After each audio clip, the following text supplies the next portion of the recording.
bareedaadha maal jenna sagantaa sun bareedaadha namni mari'achuun dirqama jechuudha mari'achuun dirqama tokkummaa uummata Oromoo irratti keessattuu wanni yeroo ammaa kanaan u baasa jaalannee jibbine tokkummaa qofa jechuudha osoo amantii waliin daangessine osoo kutaadha wal hin hirre osoo kun paartii kaan hin jenne tokkummaa qofatu nu baasi jechuudha tokkummaa qofa tokkummaa waan qurrama xixiqqaa agartee baroota dheeraadhaaf hayyoota Oromoo dhaabbolee Oromoo jidduu jiru achi keenya nuti wanni godhuu qabnu maalidha tokkummaa uummata Oromoo qofa irratti yeroon kun haala yeroo waliin haala gaagama ummanni Oromoo keessa jiru kana laalle tokkummaa qofaatu nu baasaa jechuudha tokkummaa yoo hin jiraanne dhugaa rabbii bakka tokko illee ga'uu hin dandeenyu jechuudha soo kanaaf maal gochuu qabna yaa ilmaan Oromoo nuti maaltu nurraa eegama haala kam keessa jira haala fokkisaa keessa jirra carraa bareedaa arganne kana fayyadamuu wallaallee jirra dhugaa rabbii dadhabnee jirra jechuudha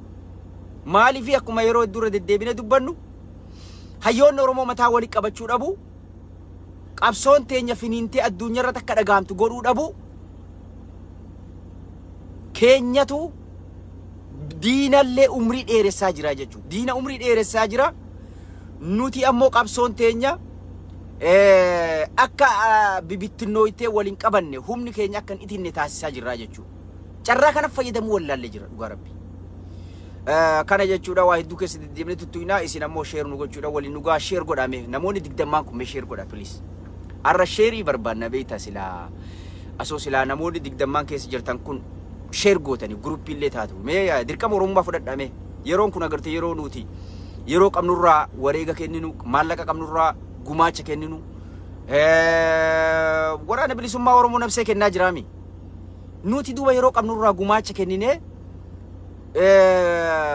yeroo nulleen dhufnu waan nu dhagame uummata keenya waliin ibsachuudhaaf isi warras kee jirta sheer gochuudhaan yeroo yoo yaadni keenya wal fakkaate accept warra bilxiginnaa kanu yaada mormaa jirru kanu balaaleffannaa jirru malee kanuuti garagalchuudhaaf irra xiyyeeffannee dalagaa jirru malee warri yaada tokko waliin qabnu sheer godhi inirratu sirraan irratu si gale inirratu dabalu nullee maallaqa yookiin ammoo sirra waan argannu jirru waan nu argannu maalidha sagalee uummata Oromooti taane isin bira gahee isinillee walirra harkaa fuutanii yaada irratti bilcheessitanii yoo dubbattanii saba keessan biraan geettan irra gaariidha jechuu barbaadeeti galatooma warri hangammaa sheer gootanis ammas sheer gochuudhaan itti nuufufaa girrisaan koo haa dhufuuti mee haa dhufu sheer godhame sheer godha akkanatti gaa yaada babbareedaa qopheeffannee yeroo dhufnu isin ammoo waliin nugaa jechuudha waliin nugaa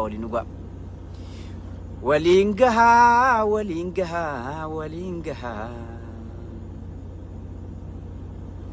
akkas jechuudha irra muuziqaan hin jiru jechuu maal jennaani akkuma kiyyaan ishtagina moo kiyyaa taarikuu jedhamu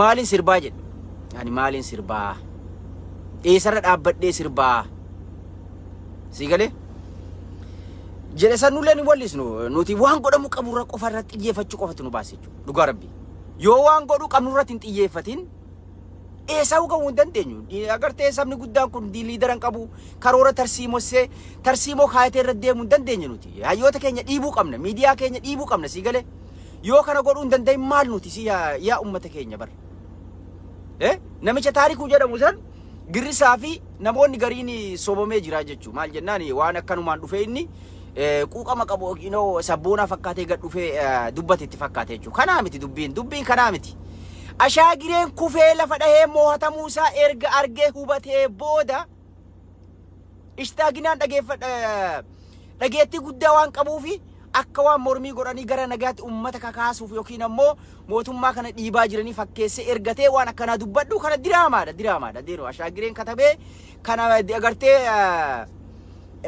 araaramaadha fi hudduu TPLF abboota isaanii dhungatee miila jala sujuudee agartee kadhachuudhaaf qophaa'aa akka ta'e ashtaaginaa ergee dhiifama gaafate gara nagaatti ummata kakaasu ummata bal'aa nafxanyaa kana agartee nagaatti amanne wal maritti amanne mataa isaanii keessatti waa uumee boromtaa dhufee dhiifama TDF jaarsummaa ergachuudhaaf kana dura qopheeffate jechuudha kana beekuu qabna nuti abbaan barbaade waan barbaade haasa'u nuti waggoota 100 kan lakkaa'aman nagaa labsaa turre araara labsaa turre waliin jiraachuu fi biyya takkitti ijaarannee keessatti uf agarree waan keenyarra tabbaa taanee jiraachuudhaaf qabsaa turre waan ta'eef nama kaleessa harka mirgaa abiyyi ta'ee wallisaa ture ardaan tana dhufte ashaaginaan goota yaa akka nama tokkotti dubbachuun isaa bareedaadha. Nullee nagoma kanuma labsaa turre waan haaraa miti. Kan ammoo isatti ergate jechuu barbaadeeti. Kan ashaagiretti ergate jechuu namichi smartiidha. Araaraaf yeroo qophaawaa jirutti maal godhuu qaba? Haala kamiini uummata gartee araaran barbaanne kana hoogganaa jiru kan ergamaafii jiru kan sirna isaa deebisuudhaaf isaanii deebisuudhaaf waadaa seenee fi an dalagaa jiru kana haala kamiin mataa keessatti brain wash godhee gara nagaatti yookiin ammoo gara araaratti TPLF deemee kadhachuudhaaf haala akkamitti haala mijjeeffadha ka jedhu ishtaagina fidee isinii ana gartee sarara dhaabbadhee sirbaa nu hundinuu yeroo hundaa'u dhiiga gartee waya gurraatti uffachuu nu jibbisiisee jira. Nuti agartee maarree kana smartii namicha agartee smartiidha. Kan dhiiga jigsaa turelleen isuma kan araaramaa fi baraaramuudhaa fi TPLF hudduu dhungachuudhaa fi haala mijjeeffatee isa keessan dubbatu isa keessan agartee ashitaaginaa keessan dubbachaa ture jechuudha. Kun namichi kanuma kana bira dabarra jechuudha. Kun agartee wanni faarfamuu qabuuf yookiin ammoo ajandaa goonee nuti faarsaa oolulleen hin jiru. Galatoomaa isin jenna sheer godhamee sheer godha sigirrisaan kun akkam si obboleessu maaliif sheerin goone waa'ee sheerin kun akkam isin tulfaate adeero sheerin kun namoota silaa yaada waliin qoodamnu akka dhufaniif namoota yaada tokko qabnu qofa biltiginnaan barbaannu namoota yaada nu morman akka dhufanii mana keenya dhufanii nu gargaara sheerin hin barbaannu nuti ka barbaannu nama yaada takka qabnu kaayoo takka qabnu bilisummaa uummata oromootiif dharraa qabnu qofa barbaanna jechuu akka waliin gaane qofa sii gale kanuma arra eessa jirra nuti arra sagantaanaan dhufee fi tokko eessa jirra eessarra geenyee jirra falli nu barbaachisu maaliidha maaltu agartee maal godhuu qabna nuti maal godhuu qabna waan akka diyaaspooratti diyaaspoora maal godhuu qaba waraanni bilisummaa oromoo nafsee qaalii kennee dalagaa jira lafarratti finfinnee handhuura oromiyaa magaalaa gudditti sabaaf sablammoota marsee jira jechuu isinii galame marsee jira isaan nafsee qaalii kennaa jiran diyaasporaan maal godhuu qaba maaltu nurraa eeggama falli nu hayyoonni oromoo kan addunyaarra faca'anii jiran hoo maaltu nurraa eeggama bar yeroo muddama keessa jirra carraa arganne itti fayyadamuu wallaalle bar ilmaan oromoo yaa ilmaan oromoo isinii gala yaaddaa hundi keessanii galatoomaadha networkiin hin jiru waaqa networkii biyyan jiru sirri yaa biyya exactly yaa biyyan jiru biyya silaa muramee jira jechuudha nuti agartee warri biyya kana walumaa yaada qoodamna jechuu waan agartee gumaacha nuti qabsoo oromootii godhuu fi qabnu wal mari'annaa jechuu diyaasporaan biyya alaa communitiin biyya alaa jechuu maal godhuu qabna karaa kamiin waraana oromoo bilisummaa oromoo bira dhaabbachuu qabna karaa kamiin qeerroo bira dhaabbachuu qabna karaa kamiin sagalee taanaa fi karaa kamiin uummata kanaaf karaa hiriira baane uummata kanaaf sagalee taanaa qofa bar kan mallaqa kennu waraana bilisummaa oromootiif namoota rakkatan agartee miidhaman qaama hirdeeyyii murni maafiyaa grup kun miidhe yaalachuudhaaf gargaarsa barbaachisu kennu uummata keenya kan hongee akka boorana irratti hongeen dhaqqabde gargaarachuu kanuma bar wanni nu goonu takkallee hin jirtu bar kanaafi amma hirdinni bakki inni jiru guddaan diyaaspooraa keessaafuu hayyoota oromoo warra jedhan hanga amma hardhallee borullee dheengaddallee dubbachaatuma turre hanga isaan sirraahanii tokko ta'anii afaan tokko ta'anii uummata kanaaf jecha uf qabanii rakkoo dhuunfaa isaanii dhiisanii ufii isaaniitiin walitti dhufanii hanga isaan tokko ta'anii uummata oromoo duratiin dhufinitti nuti qeequu hin dhiisnu abadan dhiisnu jechuu qeequu hin dhiisnu jechuu itti fufti jechuu qeequun itti fufti hanga isaan fala tokko buusanitti jechuu falli maaliidha wal ta'anii tokko ta'anii jaarmaya tokko uummatanii uummata oromoo kana baraaruu irratti fala takka lama jedhanii akka as emergency wanni kun bare waan hatattamaan carraa arganne kana fayyadamne dalaguu qabnu jechuudha bara obboleeyyantii bar nuti kana bar itti fayyadamuu wallaalle bar uummata Tigraay ilaala halkanii guyyaa ala bulan obboleeyyantii bar erga namichi kun shanyi duguuggaa irra raawwachuu jalqabee murni maafiyaa kun alaa takkaa galanii hin beekan. Kan danda'u deemee qaaman itti hirmaatee lolaa jiraa jechuudha. Kun mallaqa isaanii waan qaban irraa 50% inkama isaaniirraa kennaafii jiran. Kan hiriira bahuu danda'u halkan bakka hiriiritti godhamuu barbaachisu hundatti mootummoota addunyaa kana keessa jiran dura bahanii halkanii fi guyyaa 24 hour dalagaa jiran jechuudha. Yaa uummata Oromoo kanaa gad hanqannee nuti. Hedduminaan daaspooraa keessa kan jiru uummata Oromooti. Rabbiin nu heddummeessee addunyaa kanarra nu facaasee nuti saba keenyaaf quuqamuu maaliif dadhabne? Gumaacha barbaachisu maaliif kennuu dhabne? Qaaman deemnee qabsoo kana keessatti hirmaachuu yoo dadhabnes nuti maaltu warra jiruu gaarii jiraatu kan daaspooraa keessa jiraatu gumaacha qabsoo uummata Oromootiif godhuu keessatti qabsoo finiinsu tokkoomuu keessatti uummata keenya kan dhumaa jiru kanaaf sagalee taanee waan qabatamaan lafarratti nu gargaaruu danda'a. Qabsoo tana amna isii gabaabsuu danda'a. Baraa waggaa qabsaa'uu hin dandeenyu bara. Qabsoo tana keessaa bahuudha bilisummaa san dhadhamachuudhaaf nuti maaliif wal ta'uu dhabne tokko maaliif ta'uu dadhabne? Yaa uummata Oromoo kana bargaafi. This is the question bara.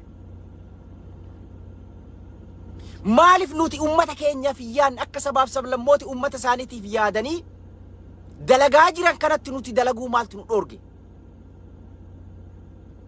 Hedduminaaf taatu heddumina addunyaa tana keessa facaanee jirra. Mallaqaaf taatu ni qabna. Beekumsaaf taatu ni qabna. Hayyoota Oromoo maaltu walitti dhufuu dhoowwe? Hayyoota Oromoo maaliif isin kadhanna nuti? Yeroo mootummaan kun garagale aangoodha borsaa guurattanii biyya galuudhaaf akkasin deemtan bar ni beeyna bar. Injifannoo wal saamuudhaaf qeerroo silaa ni bilisooma. Qeerroof waraanni bilisummaa Oromoo ni bilisoomsa. Yeroo san akkasin agartee injifannoo wal saamuudhaaf darsa keessan guurrattanii biyya galuudhaaf deemtan bar kun ifaan nu gala bar ni beeyna bar. 100% ni beeyna bar. Maaliif yeroo qabsoo yeroo ummanni agartee rakkoo keessa jiru as baatanii tokko taatanii rakkoo isin jidduu jirtu dhiiftanii ummata kanaaf jettanii wal ta'uu dhabdanii ummata kana tarsiimessuu waggaa tokko oliif dhabdanii borga nama mootummaan kun murni maafiyaa group kun yoo aangoorraa kufe namni jalqaba boolee airportiin bu'u isin warra hayyootiif hin jettan kanaa jechuudha. Darsa keessan guurattanii akkasan galuudhaaf qophaa'aa jirtan akkasin darsa keessan guurattanii first nami airportii booletti bu'u deemu isin warra hayyoota daaktaroota hin jettan kanaa jechuudha. Isini galaami. Arda hoo yeroo barnama guyyaa rakkoo saba isaa cinaa dhaabbatee rakkoo isaan jidduu jirtu achi kaa'ee saba kanaaf sagalee ta'e wal ijaare ummata kana tarsiimessee sagalee ta'ee fi waan godhamuu qabu irratti wal ta'e diina mataa hamilee cabsatu boorillee injifannoo san keessatti waan barbaade argachuudhaaf aangoo fi beekamtii fi waanuma yaada qabdanuu argachuudhaaf kan yeroo san agartee kan isiniin malu namoota sila ardhaan tana rakkoo ummanni keessa jiru kanaaf jettanii uf qabdanii waan saba kanaaf ta'u irratti fala gootaniidha jechuudha. Fala godhuu hin dandeenyu, wal ta'uu hin dandeenyu. Ummati Oromoo bakka adda addaatti hiramee jira. Agartee communitiin biyya kana dhugaa rabbi dubbachuuf. Summii nu keessa jirtu nuti karra qabsaa'uu qabnu. Qabsoon waraanni bilisummaa Oromoo geggeessaa jiru. Qeerroo riphee agartee ummata murna maafiyaa kana garagalchuudhaaf qophaa'aa jiru, dalagaa jiru. Ni kufu kun jaalanne osoo hin jibbe. Jaalattee jibbitee murni maafiyaa kun kufee jira is gone jechuudha. Warri atakaaroo nutti ta'ee biyya alaa kana keessatti erga Jaawar Mahamad hidhamee hayyoonni Oromoo jilmaadhaan ukkaanfaman Hacaaluun nu jala ajjeeffame murni maafiyaa group kun agartee mootummaa keessatti olaantummaadhaan ummata Itoophiyaa ummata Oromoo fixuu jalqabe kan atakaaroo nutti ta'ee ummata Oromoo qabsoo diina waliin ta'ee nurratti akka qabsoon Oromoo galman geenye qabsoon Oromoo hin finiinne addunyaa biratti hin beekamne godhaa jiru. Hayyoota isin warra hayyoota Oromoof hin jettanii jechuudha. Nuti abadan isin dhiifnu jechuudha. Hanga isin tokko taatanii uummata kana yeroo nuti carraa arganne namichi kun bar ashaagireen bar wanni inni na araarsaa jedhee jaarsolee fi maqalee ergateef Dabratsiyoon abbaa isaa kan isa dhalchee ergatee fi namichi ismaartiidha. maal barbaada diroonin turkiidha wilii hin dhufne jechuudha order erga godhe erga walii galee bitee erga walii galee duratti oromiyaa hin geenye jechuudha diroonin suni ammoo diroonii inni amma duratti fayyadamaa ture caalaa teknooloojiidhaan saatalaayitiin isii kaameraan isii wanni hundi isii update ta'ee jira jechuudha dirooniileen amma dura inni itti fayyadamaa ture direction saatalaayitiin isiitu agartee fookaasii yuun qabdu jechuudha bakka silaatti darbuu barbaachisu diinarra darbuu barbaachisu dhiiste faallaa bakka biratti buuti jechuudha kanaaf diinni cimee agartee diroonii meeqaatama iraan itti fidee maarree itti fidee kan agartee dadhabee jechuudha amma falli jiru maalidha istirateejiin isaa last option jechuudha plan B isaa maalidha addunyaa akkuma sobaa ture xarrallee addunyaa sobuudhaaf Dabratsiyoonitti ergatee jaarrummaadha jechuudha hanga isaan jaarrummaadha lafarra harkisaa asii fi achi agartee dullooti United African Union tun asii fi achi jidduu deddeemtu inni maal godha diroonii turkii kana fuudhee galfataa jechuudha turkii waan isin itti gurgurteef tokko testi godhuu barbaaddi jechuudha Ameerikaan qoqqobbii irra keettee jirti jechuudha diroonii turkii kana obboleeyyantiyya waan kana hubadhaa waan kana hubachuun barbaachisaadha diroonii turkii kana Ameerikaatti hojjetamtee akka biyya biraa hin dhooyne yookiin ammoo seeraan ala akkasiin agartee jenosaayidii namarratti hin dalayne qoqqobbii guddaa irra keessee jirti jechuudha kaameraa agartee qajeelatti haala 100% bakka barbaadde dhahuudhaaf teknooloojii silaa diroonii sun qabdu Ameerikaan irraa baaftee jechuudha hin qabu jechuudha diroonii duwwatu jira xiyyaara duwwaa dirooniin tuni kaameraa san yeroodhaa fi ufiitti goote jechuudha turkiin kaameraan kun haaressa saatalaayitiin jechuudha ka qajeelatti to'ataniin kun hin jiraa mire saatalaayitiin to'ataniin kun haaraa jechuudha ka Ameerikaa 100% bakka barbaade nama barbaadde in single person dhayxee destroy goota jechuudha Ameerikaa teknooloojiin kuttee jirti Ameerikaan teknooloojii san irraa baastee qola guwwaa duwwaatti goote uggurarra keessa turkii kana qoradhaa isin warra agartee waa qorachuu dandeessan so jarri ka ufiitti uummattee ka ufii kun takkaa hojiirran oolle jechuudha testi godhuudhaaf isaaniif turki mootummaa turkiitiif illee carraa gaariidha jechuudha eessarratti ashaagiree kennitee ashaagireen fuudhee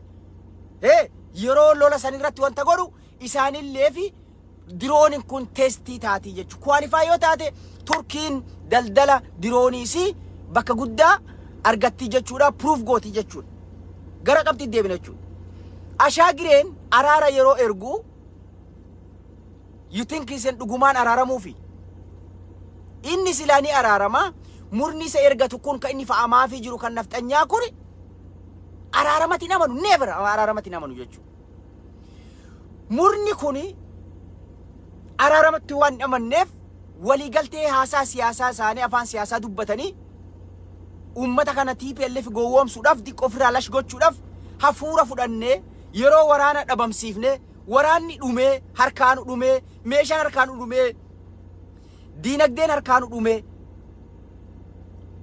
waa takka dadhabnee yeroo kanatti wanni nu baasu maaliidha hafuura fudhannee itti qophaa'uudhaaf lammaffaa araara jennee maqaa araaratiin gara addunyaa sobuudhaan jidduu tana keessa qophaa'uu qabna maaliin jarri hafuura itti kennaan jirtu bar woboo fi TPLF hafuura itti kennaan jirtu si galaa wanis hin jedhu Finfinnee seenuuf akkuma agartee diqqoo hafe kana ashaagireen humna qabu waraana raayyaa ittisa biyyaa duraanu dhume raawundii duraa dhume warra torbaan ijoollee qotee bultootaa tineejara tana waliin guuree ibidda xoofi qoraan ta'an kun harka kennatan kun baqatanii galan gana akka haaraatti ijaaramuudhaaf yeroo barbaada namichi kun yeroo guddaa isa barbaachisa waraana tokko leenjiftee asoo ummanni Itoophiyaa guutuu fedhii qabaate rasaas akkatti dhahan asoo meeshaa qabaate dishqaa fi maarree fi meeshaalee gurguddaa akkatti dhukaasan barsiisuudhaaf at least baatii 3 ol isa barbaachisa jechuudha baatii 3 dhiisi guyyaa 3 hin qabu ashaagireen baatii 3 dhiisi guyyaa 3 dhabee jechuudha guyyaa kanatti uummata gartee akkuma baalee irraa ijoollee miskiintota ibidda xoofuudhaaf haadhaaf abbaa boochisaa turan kana dirqiidhaan gartee yeroo bitatee gara ibiddaa tireeningii gochuudhaaf torbaan lama at least argachuudhaaf maqaa araara jedhu kanaan dulloota United Africa Union kana Maqaleetti ergataa jechuudha. Yeroo kana dirooniin Turkiin testi godhuudhaaf isaa gurgurtee isa kennite inni seentii jechuudha.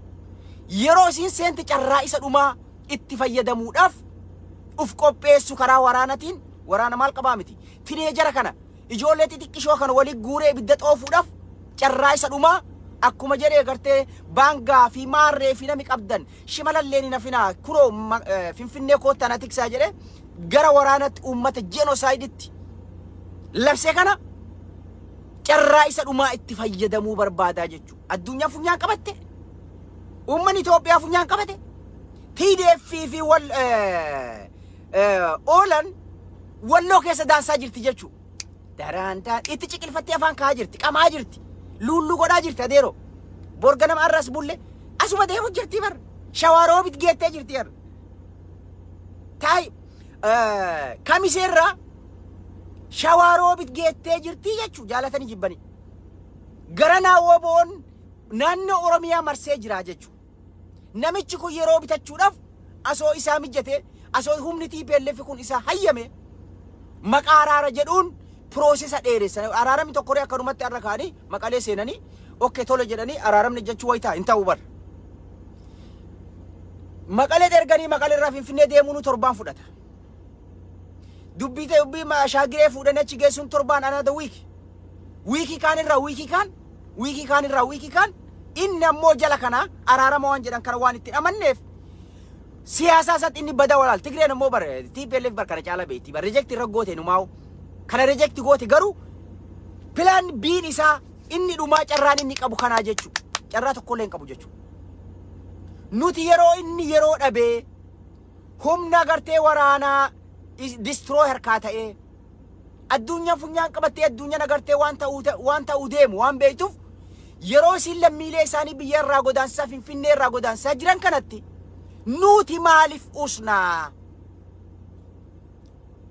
Hiriira hiriira bahu kan maallaqa kennee maallaqa gartee dhangalaasnee yeroon kun yeroo nuti maallaqa dhangalaasnee uf qabne waraana bilisummaa Oromoo humna itti goonee jaalannee osoo hin ta'in humneessinee duuba dhaabbanne hamilee dhawwaa hundaan harka dhooyne akka miidiyaa irra tafarsu yeroo hedduu irra dubbadhe irra deddeebi'ee waan dubbadhu maalidha hayyoota Oromoo qeequu waan beekamuun lammaffaa miidiyaa Oromoo sadaffaa warra dubbii himtoota ABO waraana bilisummaa Oromooti jechuudha.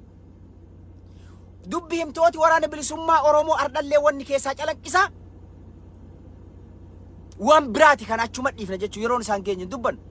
Garuu yeroo kanatti waan ta'amuu qabu irratti hir'ina guddaa qaban jechuudha. Hir'ina guddaa jaalannee osoo hin ta'in jaalatanii osoo jibbanii hir'inni isaanii tokkoffaa odeeffannoo waraanni bilisummaa Oromoo dhiiga lubbuu qaalii kennaa jiru lafee cabsaa jiru dhiiga dhangalaasaa jiru uummata Oromoo biraan uummata addunyaa biraan gahuu keessatti hir'ina guddaa qabdanii jechuudha. Addeen Ajaat Hamzaa ni jaalana ni kabajna gurbaa dheengatti surprise nu godhe kana isin maal dalaydan maal nu dalaydan isin yoo isin miidiyaa uummata Oromoo bira dhageettii qabu irratti viidiyoo karaa tokkoon organize gootanii walitti qabamtanii karaa miidiyaatiin hafarsuu hin danda'in maal dubbii himaa jettanii isin waraana bilisummaa Oromoo bakka buutanii waan isin diaspora carraa waa hafarsuu carraa olola mootummaa kana gurra duuchuu cufuu maraachuu keessatti carraa kana ga'u qabaachaa wanni isin rafise maal waay wanni isin rafaa jirtaniif maalidha? Ana gartee I don't care man. Dhugaa jirtu lafa keenya ummanni Oromoo keessaa fudhatu barbaadu haa dhiisu jechuudha. Yeroo kana jedhu an jibbansa yookiin ammoo isaan balaaleffachuu miti. Ani karaa kamiinuu qaamni ummata Oromooti dalagu akka jabaatu barbaadan akka tokko ta'u barbaada jechuudha. Dhaabboleen Oromoo mataa walii qabatte dhaabbolee kamuu jalatti isini galaami caayaa tokko jalatti mataa walitti qabatanii akka agartee saba kana bilisummaa nuti dheebonnee jirru kana nu gabaabsan barbaanna jechuudha. Nama tokko ta'ee qabsaa'etu saba kana bilisoomse jechuudha.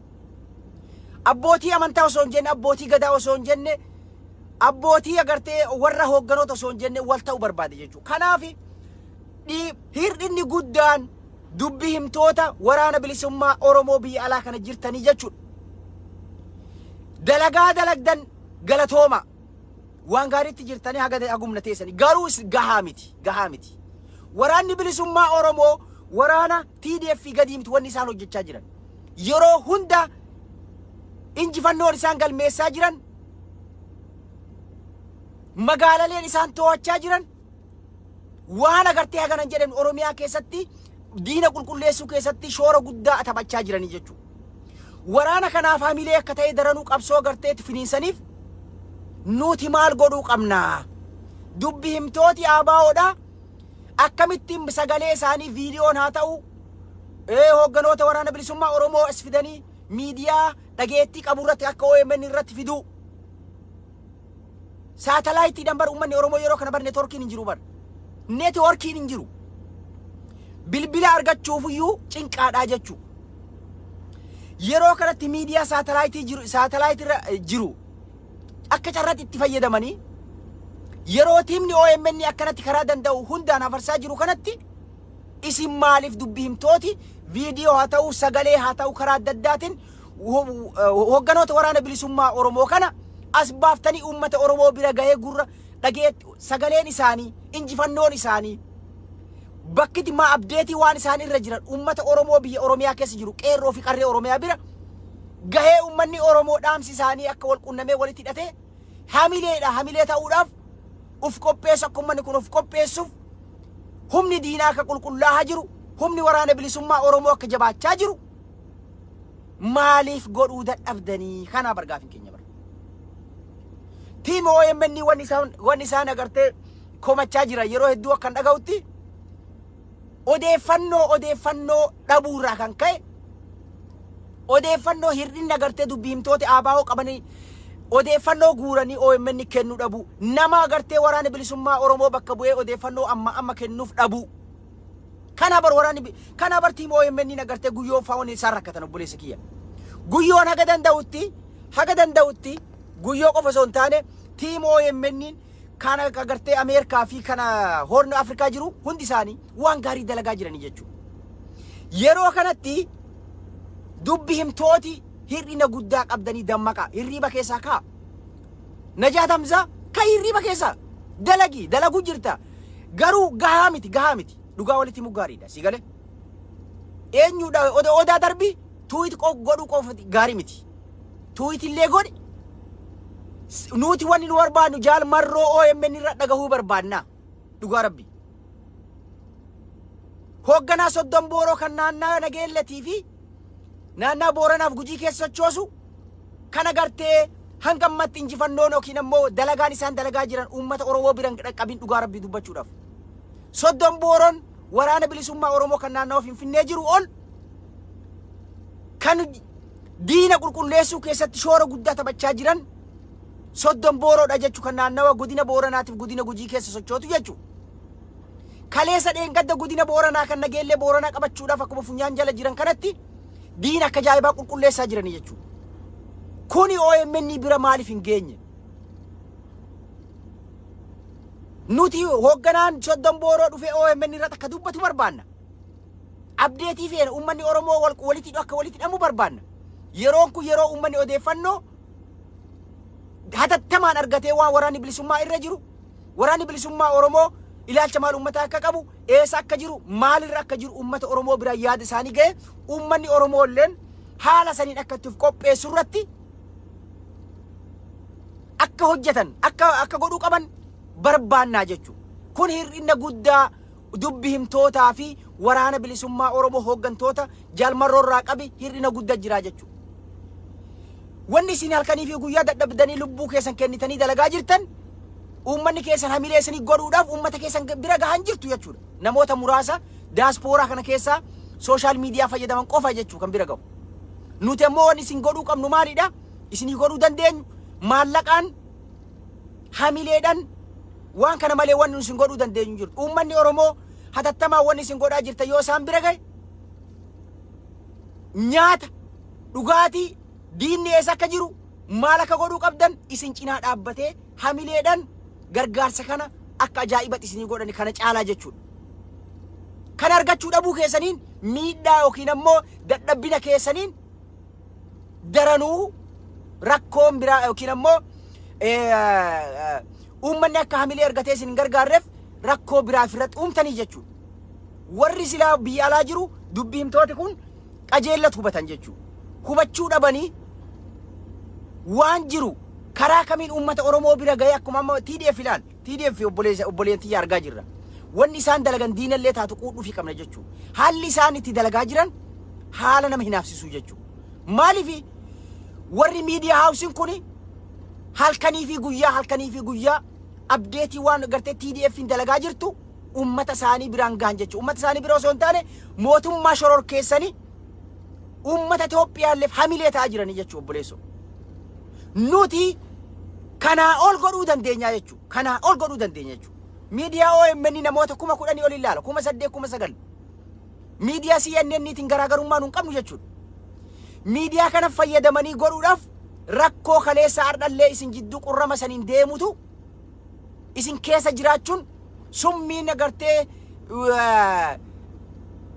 dhimma dhuunfatiin isin jidduu turte hangammaa saba kanaaf agartee saba kanaaf dhiisuu dhabuun keessan injifannoolee dhiigan galmeessaa jirtan kana akka ummata bira ga'ee ummanni hamilee isinii kennee qabsoo cinaan dhaabbanne daranu goosisaa jirtanii jechuudha. Lakkaa ummata Oromoo, hayyoota Oromoo, jaalmarroon OMN irra dhufuu qabaa. Waraanni agartee bilisummaa Oromoo hoggantooti godinoota adda addaa kan akka soddon booroo dhufuu qaba OMN irra dubbachuu qaba. Guyyoon asumaan yoo dhagaye bakka seene soddon booroo amma duras akka wal qunnamtii qabdan quba qabna fiduu qabdaa jechuudha. Jaalmarroollee barbaaduu qabdaa jechuudha. Rakkoon feetee yoo jiraatte irra sababa OMN irratti hirmaachuu si dhoorgu hin jiru jechuudha. Jaalmarroon baadha bara. Jaalmarroo si kabajna, si jaalanna. Kootu ummata Oromootiif ummata hin qabsaa'aaf jettu kanaaf abdeetii kenna OMN irratti. Maal wanni si dhoorge? Sababaatiin OMN irra dhuftee ummata kan kee bal'aa dhaamsa sagalee tana biraan ga'uu si dhoorgeef maalidha? Addeen Ajjaa Tamsaa kunoo dhuftee kennaa jirtimi. Odaa Tarbiinis OMN irra dhufuu qaba. Yoo nuti akkanatti walitti hidhannee dalagaa teenya addunyaarra yookiin diinaf mul'ifnee diina garaan gubne tokkummaa keenya yoo agarsiifne asii tokkummaa jechaa saba kanaaf qabsaa'aa jechaa akkamitti bilisummaan teenya nu dhiyaatti. Uummata kanaaf qabsaa'uun akkamitta? In ta'u bar. In ta'u neebar in ta'u. Wal sobuu ta'a. Walii kolfuu ta'a. Anillee saba kanaaf akka dhuunfatti akkuma nama dubbachaa jiru saba kanaaf qabsaa'a. Kuullee saba kanaaf qabsaa'a. Garuu nuti lafarratti wanni lafarratti dalagaa jirru hin jirtu jechuudha. Nama bar tokkummaa cimsatee tokko ta'ee waliif hoogganamee wal dhaga'ee wal kabajee jaalalaan kaayoo qabu san galmaan gahuudhaaf rakkoo xixiqqoo isaan jidduu jirtu dhiisee wal ta'etu bilisummaa san argataa jechuudha. Carraan qabnu namichi kun kufee jira yaa Oromoo lakkaa hayyoota Oromoo lakkaa mootummaa ce'umsaa kana mootummaa yoo ka ce'umsaa dhufullee taate yoo Oromiyaa independent taate ijaarachuullee barbaachise hatattamaan nuti yoo hayyoonni Oromoo mataa walitti qabanii yoo tokko marii waan godhamuu qabu irratti hin mari'anne yoo humna waraana bilisummaa Oromoo hin jabeessine yoo ummata Oromoo waan hamilee cimsaa irratti hin dalayne nuti abadu zalaalam gabrummaan akkanumatti fufte jechuudha. Gabrummaan itti fufti. Gabrummaa ilmaan teenya dhaalchisaatuma deemnaa jechuudha. Abadu zalaalam carraa kan dabarraan ammoo amma booda wanni bilisummaa jedhamulleen hin jiru jechuudha. Hin jiru jechuudha bakka daaseen. TDF'n har'aan tara funyaan Finfinnee jala jirtu wanni isin dippiloomaasii faasaa jirtu aangoo qabannu aangoo qabachuullee kaayoo keenya miti maarree wanni isaan jedhan soba jechuudha. TDF yoo tokko deebitee yoo aangoo qabatte nu miidhuu dandeessi. Yoo ammoo nuti jabaannee fakkeenyaaf akkuma amma deemnu kanatti yoo kan deemnu taate TDF why not dhiigan dhuftee bar. Dhiigan bar biyya isaanii bilisoomsitee biyya Amaaraa kana guutuu girgireessitee Finfinnee seentee paaworii qabattee bar. Dhukkee nukkaafti jechuudha. Diina kaleessati arrallee dhukkee nukkaaftee nu bitti jechuudha. Maaliif dhiigan galmeessitee dhuftee jechuudha. Nuti kan bara TPLF 5,000 itti wareegneewu injifannoo teenya san tikfachuudhaaf hangam takka hangammaatti hin dhaadachaa turre. Qeerroo 5,000 itti wareegni. Isaan ammoo 500,000 ol itti wareeganii kaan gudee dubartii irraa gudeedanii kaan maal godhanii qabeenya irraa mootummaa bira ollaa itti yaamanii saamsisanii yakka guddaa irra dalagan jechuudha. TDF'n why not isaan yoo aangoo qabatan nun gabroonfanne. Yoo nuti jabaannee waraana bilisummaa Oromoo cimsinee tokko taane ija diimtuutti agarsiifne humna waraana bilisummaa Oromoo kan daangaa uummata Oromiyaa tiksuu danda'u ijaarrannee humna taane cimne diina nu keessa jiru qulqulleessine Oromiyaa dhuunfachuu hin danda'in TDF tan kaleessaa daran nu deebisti jechuudha. Waggaa 27 yaada ideoloojii isaan keessa jiruuf har'aa tokkoomti jechuudha. Har'a yoo carraa argatanii biyya sanii deebanii humni Oromoo jabaachuu dadhabe shanyidu waan agartee gara jabina hagan hin jedhamnetti nu gaddeemu deemaa jechuudha. Kana hundaa kan dhaabsisuu danda'u kan agartee TDF'n jiddu galeessa dhufee yoo paawariillee kan qabatan taate oollaa waliin akka nuti qoma dhiibnee waliin mari'annee akka agartee gahee teenyatiin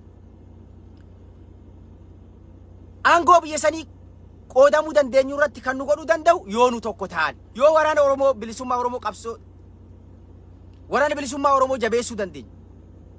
Uummata Oromoo kakaafachuu dandeenya. Tokkummaa Oromoo cimsachuu dandeenya. Hayyoota Oromoo waan dalaguu qaban irratti xiyyeeffatee dalaguu dandeenya. Qofa jechuudha. Yoo immoo haaluma kanaan hayyoonni Oromoo kun miidiyaa kanarra dhufa yaada isaa kennatee kan bu'u ta'e kuulleen dhufee yaada isaa kennatee kan bu'u yoo ta'e there is no way. Bilisummaan dhiigan dhufti malee taphaan hin dhuftu. Bilisummaan an beekutti nyaataa jedhan. Bilisummaanii dhiigan akka TDF kanatti ilaal. Kumaatamaan harcaasanii saba dhufuuf bilisummaadhaaf dhaloota dhufuudhaaf uf qopheessan jechuudha. Akka amma nuti yeroo qabnurraa dhufnee kennine deemnu kanaa miti. Hayyoonni Oromoo wali gaarreeffataa kun achi deemaa haala kanaan hin ta'u jechuudha. Bilisummaanii akka waraana bilisummaa Oromoo kanatti dhiiga akkuma qeerroo kanatti dhiiga kennu daran wanni nu godhaa jirru tuffadhee osoo hin taane garuu gahaa miti. Kijiba jirra jechuudha. Kijiba ufitti kijibaa jirra jechuudha. Bilisummaa saba kanaa jaaladha jecha hayyoonni Oromoo waan isaan godhan argaa jirra. Itti boohaa turre hanga maallee itti boohaa jirra jechuudha. Maaliif itti boonna? Sabni tokko yoo liidera hin qabaatin arda soo Jaawar Mahamad jiraate ala jiraate wallahi silaa nuti agartee waa'ee hayyoota kanaa yaadannu jechuudha. Maaliif nama Jaawar Mahamad nama uf qabee jiruu isaatti dhiise saba kanaa fi dhibba talkanii fi guyyaa osoo rafne sa'a 24 hanga sabi kiyya bilisoomu jedhee nama dalaguudha jechuudha.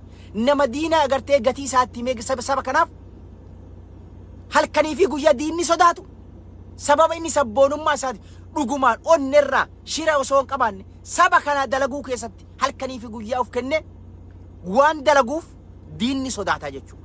Nulleen abdii irra kaayyanne warra arra yaamnu kana hayyoota jenne yaamnu kana silaa arra yaamnu jechuudha. Jaawar mana hidhaa keessa turuun Jaawar maal akka nu ta'e saba kanaaf maal akka ture adawin diinni akka hagamta akka sodaachaa ture. Ummanni Oromoo qeerroo fi qarree Oromoo walitti qabee tokkoomsee amantiin osoo hin jenne kutaan osoo hin jenne hangamta akka qabsoo keessatti hirmaachisaa ture. Warra gartee Oromummaa isaatu hin beekne hangamta akka gara qabsoo fidee Oromummaa isaaniitiin akka boonan godhe. Kanaaf bar Jaawar Mahamad namni akka isaa yoomuu hin dhalatullee yoo dhalates maybe jaarraa 2 3 4 booda fa'a amma booda hin dhufuyyuu hin jiru because hayyoonni Oromoo isin mindeessine jennee akkuma yeroo hedduu irra deddeebine dubbanne dadhabnee jechuudha.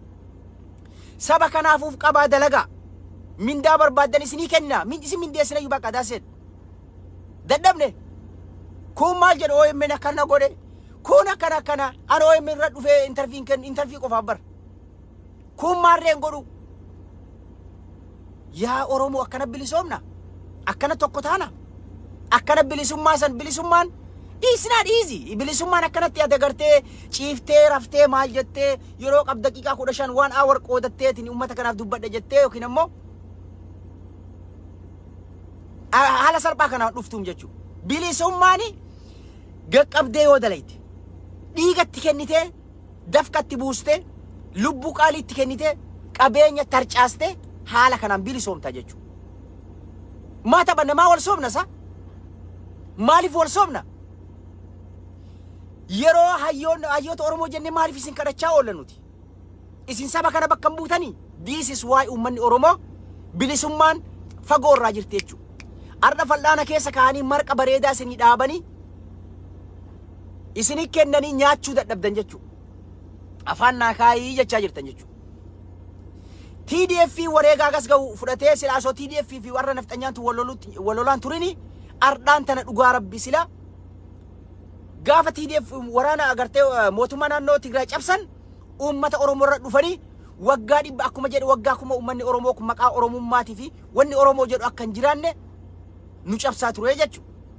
Ardaan tana TDF'n dhukkeetti kaastee biyyee nyaattee dandamattee inumaa naannoo Finfinnee dhufu naannoo Amaaraa guutumaan guutuu dhuunfattee haala kanaan dhufuunsi carraa guddaa silaa nuu ta'ee nuti immoo waan godhamu qabu irratti saffisaan dalaguu qabna jechuudha.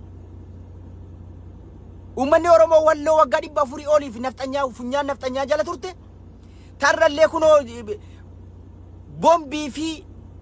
bombii tarcaasanii dirooniin xayyaaraadhaan fixaa jiran ashaagireen gocha ilma namarratti hojjenne ummata Oromoo irratti hojjechaa jiru. Kanaaf sagalee ta'uu dhawuun keenyaa'u laal ummati walloo waggaa 3 dabran kana keessattu kan mana irraa guban qabeenya irraa guban bakka inni ciisu irraa guban kan agartee yatiima haadhaaf abbaan qabne ilmaan kumaatamaan lakkaamtu halkanii fi guyyaa ajjeefamaa jiran ummati Oromoo ardallee itti usaa jira jechuudha. Sagalee ta'uuf itti hin jirru jechuudha. Yeroo waraanni bilisummaa Oromootiif TDF hafuura baafachiiftee wanta jechaa jirtu kanatti inumaa daran gootummaa isaanii waan beekaniif ashaagireef nafxanyaan daranuu bombiidhaan xiyyaaraa fi dirooniin fixaa jirti jechuudha. Ummata kanaaf sagalee maaliif hin taane nuti? Waan gargaaruu qaban irratti maaliif hin goone? Bar dhiiga bar waggaa 400 ol bar walloon takkaa bilisoom takkaa hafuura baafattee hin beektu bar akka seenaa keessa barachaa turre hangaf bar dhalanne illee kan argaa turre jechuudha. Arda walloon maali jirti? Yeroo isaan diinaf keessaa qulqulleessanitti lafa jalaan itti seenuu dadhaban gubbarraanii itti roobsisaa jiran nuti hangam takka ummata kanaaf sagalee ta'uudhaaf yaalii gochaa jirra. Walloon bar dhugaa qabdii bar asoo ummata akka walloo qabaannee silaa hunda bilisoomne jechuudha. Dhugaa rabbi wallaahi ummata bar diinni bituu hin dandeenye ummata haqa isaaniitiif falmatu haqa isaanii irra du'u jechuudha. Ilmaan isaa owwaale haadha isaa owwaale ilma isaa owwaale haadha manasii owwaale qeerroo walloo takka mana galee boohee yookiin hamilee cabeen bullee jechuudha. Owwaale gadda isaa osoo gaddarraan dabalanii fi diina ofirraa faccisaa jiraachaa ture jechuudha. Ardallee kan itti jiru sanuma jechuudha. Uummanni Oromoo dayyuusin ammoo raayyaa ittisa biyyaa jedhanii waraana qabeenya kenna sangaa gabbaraa jira jechuudha. Naannolee Oromiyaa hunda keessaa jechuudha. Irra hedduun isaa. Gammoo abbootiin gadaa osoo hin taane abbootiin garaa uummata Oromoo gowwoomsuu keessatti sodaachisuudhaan qabeenya isaanii qotee bultootarraa qabeenya saamsisuu ilmaan dirqiidhaan kennisiisuu raayyaa ittisa biyyaatiif agartee jedhanii qoraan gochuudhaaf naannolee Oromiyaa keessatti waan nuti dubbachuuf saalfan nuti deemaa jira jechuudha. Baale keessatti kan agartee ilmaan qotee bultoota tiineejara ijoollee xixiqqishoo haadha boochisee xiyyaa baasarra faasisee dheengadda akkasitti guuraa ture abbootii gandaa warra abbootii baalee dhalattootan baalee ta'an akka ta'an odeeffannoo qabnaa jechuudha. Laal abbootii gadaa jedhanii abbootii garaa walitti guuranii abbootii gandaa jedhanii jaarsolee walitti guuranii ilmaan qotee bultoota qoraan gochuudhaaf dirqiidhaan akkasin agartansanii boochisanii guuranii jechuudha. Kana silaa uummanni Oromoo dura dhaabbatee dhumna malee ilmaan keenya hin kenninu jedhe silaa ardaan tana bakka hundaa dura dhaabbate rakkoo kanaaf hin saaxilamnu jechuudha. Kan rakkoo kana hundaaf nu godhe unnuuti uummatuma Oromoo osoo balaan hagana geettutti gaddeemaa jirtu cunqursaa haganan jedhamne irra raawwachaa jiranii hangammat ija banachuu dhabanii haqa isaaniitiif falmachuu dhabuun hangam takka akka nama dallansiisu wallaahi isin hundi keessanuu ni beeytanii jechuudha. Uummata kootu qalam yoo jedhan okkee tolanii qalama jedhu qabeenya sarraa fuudhan tolee ekki fudhan. Maaliif haqa keessaniif hin falmanne? Bar rabbiilleen haqa keetiif du'i siin jedhaa bar. Haqa keetiif yoo duute shahiida siin jedhaa bar. Murna zaalima murna maafiyaa grup kana faashistii kana criminal warra yakkamtoota kana yeroo isaan ilmaan keessan isin jalaa saaman nutu dura du'a jettanii maaliif dura baatanii karaa bilaakiin goone? Why? Rakkoo kana hundaaf kan saaxile numa jechuudha, nuyi jechuudha. Uummatuma Oromoo bal'aa galaana kanatu akkuma gaala guddicha agartee namni tokkochi gachiibsee fa'atu galaana guddicha kana yoo akkanaan hancufaa'u bakka takkattu fe'u sila galaana taatee murna maafiyaa kana dhabamsiiftu humna teenya wallaallee falmachuu wallaallee uummata akka murna maafiyaa kana umrii dheeressaa jirra jechuudha. Kanatu nu dallansiisa jechuudha. Kanatu emotion nu godhee akka nuti asirraa lallabnu nu godha jechuudha. Isinii galaan. Uummata akkanaa kana qabannee yeroo takka goota jennee yeroo faarsinu nutti dhagahamaa jechuudha. Maaliif murna maafiyaa kana ka humna hin qabne, kan diinagdee hin qabne, kan waraana hin qabne yeroon silaa yeroo itti dhabamsiisu xumuratti gochuu qabnu irratti waltaanee dhabamsiisuu qabnu ummanni Oromoo akka waan kana haadha tiyya fuudhinaaf aabboodha jedhee amanee tokkotti asoo rakkoo haganan jedhamne keessaaf adda durummaadhaan uummata Oromoo irratti murni maafiyaa kun raawwachaa jiru jala rafuu isaati jechuudha. Falmachuu dhabuu isaati jechuudha. Maaliif deemtee waraana bilisummaa Oromootiin makamne? Warri diaaspooraa qeerroo fi qarreen Oromoo akka qoraan hin taane irratti maaliif hin dalayne? Bilbiltanii maaliif ittiin himne? Neetwoorkiin hin jiru amma silaa. Yeroo neetwoorkiin hin jirretti bilbiltanii yoo isinii seene itti himuu qabdan. Lubbuu teessan seef godhuudhaaf qoraan ibiddaa gartee diinaa ta'urra madaabaraa nafseen teessan duutee Oromiyaan keessatti marga biqilchuutu irra gaariidha jettanii maaliif hin gorsine? Bar seenan ni yaadataa bar. Bara baraan bar seenan yaadataa bar qeerroo uummata Oromoo bilisoomsuuf waraana bilisummaa Oromoo makamtee duute bara baraan akka yaadatamu taasisaa jechuudha. Falli hin jiru. Falli jiru tokkochi qeerroon Oromiyaa yoo mana jiraattes du'uudha. Yookaan raayyaa ittisa biyyaa siin jedhanii si geessanii akkati dhumtu si godhan jechuudha. Kana jalaa baraaramuudhaaf falmannee akka dhiiratti nafseen agartee yeroo nafseen guyya dhalatte du'aaf akka duunu beeyna jechuudha. Guyyaa duutullee rabbiin kaleessa sii qore never bakka itti duutuu fi waan duutuuf sababa hunda kaleessa nuu katabamte jechuudha. Kana waan beeynuuf nuti maaliifi uummata keenya haqa keenya falmachuu irratti self defense agartee balaa nuti deemtu kana ofirraa ittisuudhaaf nuti maaliifi uf kenninee saba kanaaf balaa kana jalaa baraaramuudha akka ilma namattuu jiraachuudhaaf yoo murna kana ofirraa buqqifne malee abadan jiraachuun deemtan jechuudha. Jiruun isin qaalooftee jirti. Gabbaatanii waa bitachuu hin dandeessan. Kumaatamaan mallaqa qabaattanuu jiraachuu hin dandeessan. Biyyi sun deebitee ijaaramuu hin dandeessu. Isin maaliif kana agartee hubachuu dadhabde uummanni Oromoo waa'ee? Hayyoonni Oromoo akkuma yeroo hedduu irra deddeebine lakkaa wal ta'a, wal dhagaya, wal tuffachuu dhaaba, wal jibbuu dhaaba, waliif hoogganama, wal kabaja, respecti wal godha uummata kanaaf jettanii mataa walii qabattanii hatattamaan nuti maaltu nu barbaachisaa? Kalee akkam turre? Arda'ee akkam jirraa? Boru hoo maaltu fala? Falli maal? Yaa dhiiroo fala irratti dalaguun maaliif dadhabame? Waay? Hayyoota Oromoo dadhabnee mi'ee? Hayyoota Oromoo kana kan hidhaa jiru tikfachuudhaaf maaltu nu barbaachisa? Maal godhuu dandeenya? Pilaan B akka uummatatti. An akka uummatatti fakkeenyaaf hayyoota Oromoo gorsinee dadhabanne jechuudha. Amma boodalleen sirraan ka jedhu an abdii takkallee irraan qabu jechuudha. Dhugaa Rabbii. Maaliif dadhabanne jechuudha. Namni yeroo uummanni Oromoo rakkoo keessa jiru silaa amma waliin ta'in borullee wal ta'a kan jedhu carraa bareedaa kana argatee waliin ta'in boru wal ta'a kan jedhu abdiin qabu jechuudha. Tokkoffaa wanni nu godhuu qabnu hayyoota Oromoo warra saba kanaaf silaa agartee waa hojjechuu danda'an kan hidhaa jiraniif sagalee haa taanu. Jaawar Mahamad Baqqalee Garbaa, Koloneel Gammachuu Ayyaanaa fa'aa warra kanaafi sagalee taane akka mana hidhaa keessaa gadhiifamanii irratti gadhiisuu irratti tikfachuu irratti nageenya isaanii tiksuu irratti